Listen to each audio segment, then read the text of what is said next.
Whoa, here we go. All right, listen, I've got like 12 minutes to get on. Let me get a drink here, guys. Welcome to your daily dose of Dragon Drive number. I think it's 18. Yeah, number 18.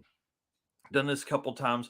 Listen, I'm excited. We're really starting to pick up steam on the daily dose. It's going to be a ton of fun coming up the next like 8 weeks, I think. Lots of updates. I was going to try and go live yesterday morning with a King of the Open Road update, but that didn't work because I absolutely wore myself out at the KOTOR event, King of the Open Road, Cruis'n, Oklahoma, put on by Jared Holt and Nick Duty at Jared Holt with Cruis'n, Oklahoma, and then Nick Duty, of course, with Thunder Valley Raceway Park in Oklahoma City. So Friday night, I drove over. If you didn't see any of the posts this weekend, you missed out. I still have like 10 or 15 videos that I'm trying to get uploaded right now, or that I'm trying to work through uploading right now. Not that I've done the work and they're ready, but listen, there was a ton of cool stuff. There was 200 racers, 200 race cars. Several people entered multiple classes. One person, I think, entered three different classes, which was pretty neat to go through and put the data in. Here's what's crazy, and it was a great experience to learn. The tracks don't have a way to provide me with CompuLink for every pass that a person made. Okay. So they can provide the fastest pass of the day. And then Nick was able to print off, which helped me a ton, the passes, like the race passes or the bracket passes, I guess. I don't know how you eliminations passes. So I got, however many rounds people win, I got that many passes for them. So I literally spent hours last night manually inputting all of the info that is from the King of the Open Road event. I have it on. I have it on and ready. I just have to clean it up and make it to where I can actually upload the list on Thursday with our folks that help us with all of that stuff. So Thursday, I will have a completely brand new regional list for the Dragon Drive. Like, I don't know how to name this. So if you guys want to throw some comments out there, I need like I'm thinking national and regional events because I think that's probably the best way to explain these type of events, these smaller 2 or 3 day events. Anyways, so regional events is kind of what I'm going with, but then we also have it's a quarter mile regional and major, or regional and national, sorry, our quarter mile stuff, and then of course we have the eighth mile list, which is getting updated in whatever the banner says on there, 16 days with Carolina Drag Cruise. Anyways, back to King of the Open Road. I rode with Jared Holt, the host, for about 2 hours of the trip, probably 100 miles, something like that, with him and his stick shift Trans Am. It was a ton of fun. We were in the front of the pack a bunch. He had police officers blocking small towns. The coolest part, oh yeah, rowdy radio boys, yep, on the eighth mile list for sure. The We would go through these small towns, and what was really cool, and I put it in the day one video. If you haven't seen that yet, definitely go watch it. Um, Basically, where he talks about how he gets these small towns involved, because we were pulling through, and typically when we come through, like with race week or sick week, you would be driving through. If you were further back in the pack, people were watching for you, but if you were early in the pack, people were like, what's going on? And they weren't like actively engaged, waving, doing all that kind of stuff. Well, he would get with the city managers or mayors or whoever of these small Oklahoma towns and work with the police chiefs, get officers to block stoplights and intersections so we could all come through as a group, which was really cool. I think at one point we had like 100 and something cars with us. And then all these people would be lined the road because they knew what was coming. He'd get on their local Facebook pages and, hey, we're coming through on Saturday, April 29th or 30th or whatever the date was. So it was really cool. Huge planning went into that event, and you could really tell the level of care that those guys had, and especially Jared, for what was going on the whole time. I'm telling y'all, the whole time we're driving, he's on the phone with the next city. Cities are texting him, "Hey, what is your timeline?" We're already starting to see some cars come through. It was really, really cool. I cannot applaud him enough for what he did with that event. It was amazing.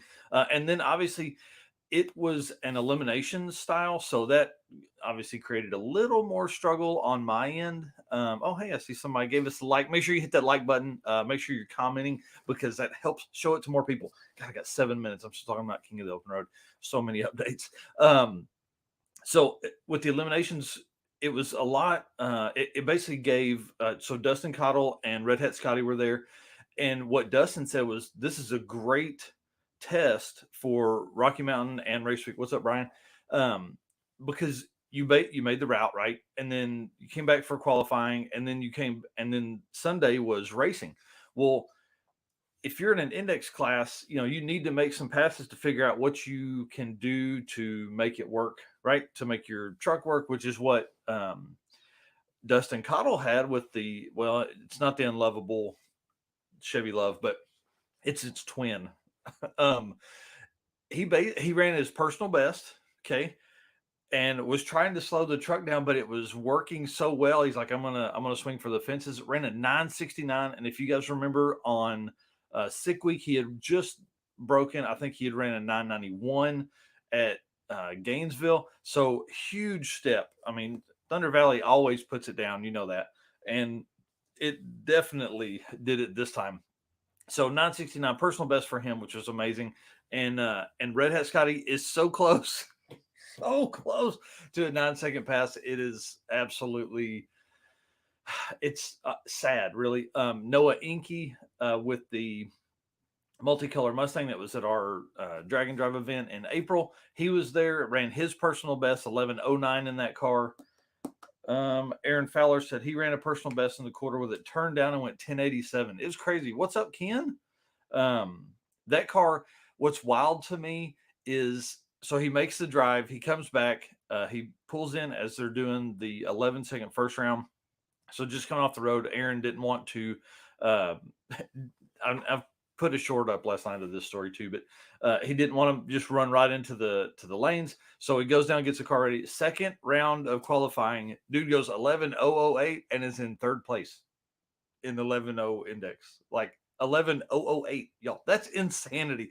I think 11:001 or two was first, and 11:006 was second qualifier.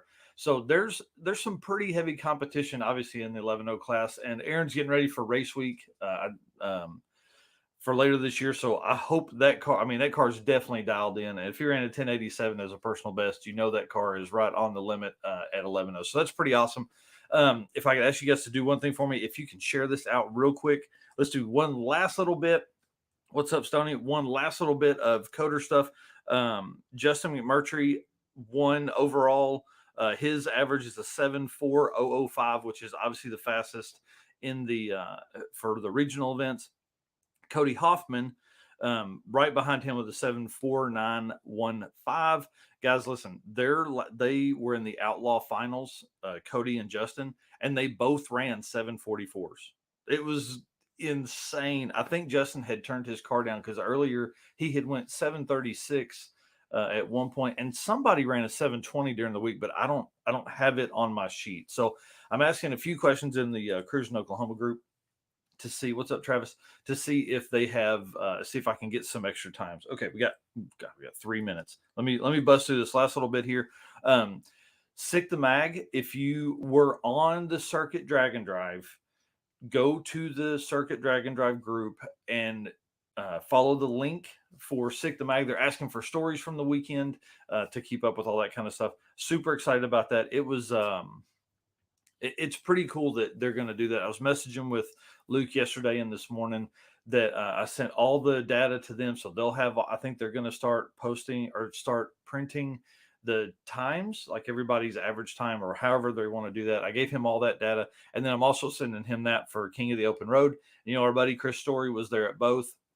He was at our event taking pictures for Sick the Mag, and then he was at King of the Open Road taking pictures for Sick the Mag too. So that's exciting. We may end up. I mean, I won't end up in any of those shots. I don't think because but because I don't take pictures well. Is what I'm saying. The to have all of this going into Sick the Mag is only going to elevate the regional drag and drive events, which is so cool. I'm really excited about that. Thursday night, I have Michael Lone and Zach Slevin from Carolina Drag Cruise. Michael Lone runs Carolina Drag Cruise, which is in, on the 19th it starts. And then Zach Slevin. And I think we're trying to get a couple more of the guys that helped him with that event.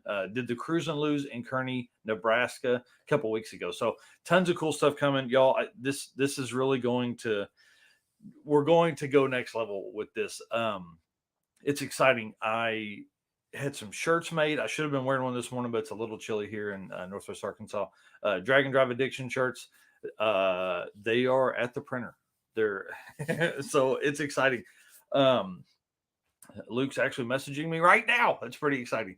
So those guys stay busy. Trying to think what else. Carolina Drag Cruise. I intend to go to do a daily dose every day during that, just to update everybody on like the fastest passes from the day before, kind of how, because I think they have 4 days of racing, how their event will change the 8th mile list, and kind of, if these people keep up this time. I don't know how I'm going to do it. I haven't done daily updates on someone else's event that I wasn't at, so because we've been at every Dragon Drive. Well, we've been at 3 of the 4 Dragon Drive events that have happened in 2022. And so now I got to figure out how to get to every Dragon Drive event that I possibly can. I drove almost 500 miles this weekend to be at that one. Um, and then in 2 weeks, I'm going to the C10 National Show in Dallas to help with some of the production stuff on that. So it's going to be kind of fun. Last little bit of stuff before I pop out. We are still looking for a sponsor for Daily Dose, and probably looking for a sponsor for. I think there is an opportunity there for a sponsor for the events that we will do. Maybe something like so for Midwest for Sick Week, I did the 60-second spotlight, which is basically like a 1-minute video for everybody. Walk arounds of the cars and things like that. We've had a video go absolutely ham, 230,000 views in the last 8 days or 9 days or something like that. So that has sparked me to push a little harder for maybe somebody to help us attend more events. So potential sponsorship there on Midwest Minute, which is going to be the same format at the Midwest Drags for 1-minute shorts. That'll be posted, of course, to Instagram, Facebook, and our YouTube channel. I'm editing the last KOTOR YouTube video today, day 2, the racing day. And I don't know. That's pretty much it, guys. Thank you so much. Daily Dose of Dragon Drive number 18. Number 19 will be on Thursday. And then, of course, Thursday night, we're live again with for a long format, which will be the first long format one I've done in a couple of weeks. So it's exciting. Michael Lone and Zach Slevin and maybe some of the other Cruis'n Lose team. All right, guys. Thank you very much. Y'all have a great day. Bye.